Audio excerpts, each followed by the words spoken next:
Pemirsa, sikap Australia yang menolak meminta maaf atas aksi penyadapan membuat geram pemerintah Indonesia.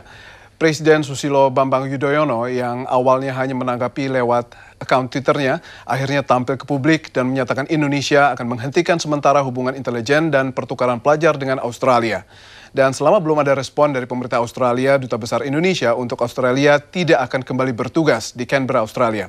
Berikut laporan Made Pasek Sudanta dan Widya Bayujati. Pemirsa, masalah penyadapan oleh intelijen Australia terhadap Presiden SBY, Ibu Negara dan juga beberapa menteri pada tahun 2009 lalu kini menjadi semakin hangat setelah Presiden SBY siang tadi menyatakan sikap resmi Indonesia terhadap penyadapan tersebut. Siang tadi Presiden SBY dalam pidatonya menyatakan ada 3 hal penting langkah Indonesia atau sikap Indonesia terhadap penyadapan tersebut. Yang pertama adalah Indonesia menunggu tanggung jawab dan juga penjelasan pemerintah Australia terhadap penyadapan ini.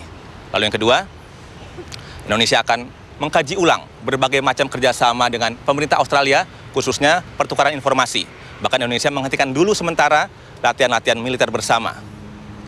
Lalu yang ketiga, ke depan berbagai macam kerjasama dengan Australia, Indonesia meminta agar adanya Code of Conduct atau kode etik, sehingga keamanan informasi kedua negara bisa terjamin. Dan pemirsa, memang sikap resmi pemerintah Indonesia melalui Presiden SBY tadi seakan menjawab pernyataan Perdana Menteri Tony Abbott di parlemen sebelumnya yang menyatakan bahwa Australia tidak akan meminta maaf dan tidak akan mengurusi hal-hal penyadapan tersebut. Dan justru SBY sebelumnya sudah menyatakan sikap Indonesia lewat Twitter. Bagaimana sikap Indonesia terhadap penyadapan tersebut dan bagaimana ke depan kerjasama Indonesia dengan Australia. Dan berikut pernyataan dari Presiden Susilo Bambang Yudhoyono dan juga Perdana Menteri Tony Abbott. Dan melalui mimbar ini, saya sekali lagi betul-betul mengharapkan penjelasan dan sikap resmi pemerintah Australia kepada Indonesia, bukan kepada komunitas sedalam negeri Australia.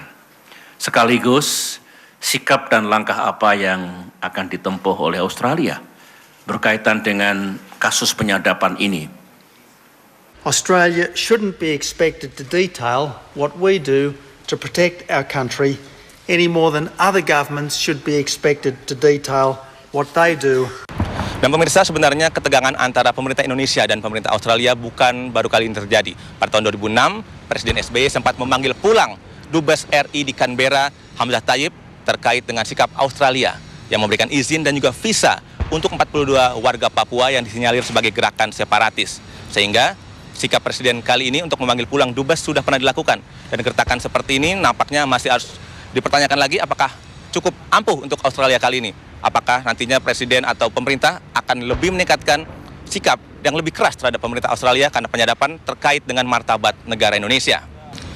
Dan sementara itu pemirsa, yang menarik juga di Australia, bagaimana koran harian Sydney Morning Herald yang mengangkat terus masalah penyadapan ini, menggelar jejak pendapat terhadap warga negara Australia, bagaimana seharusnya pemerintah Australia bersikap terhadap masalah ini.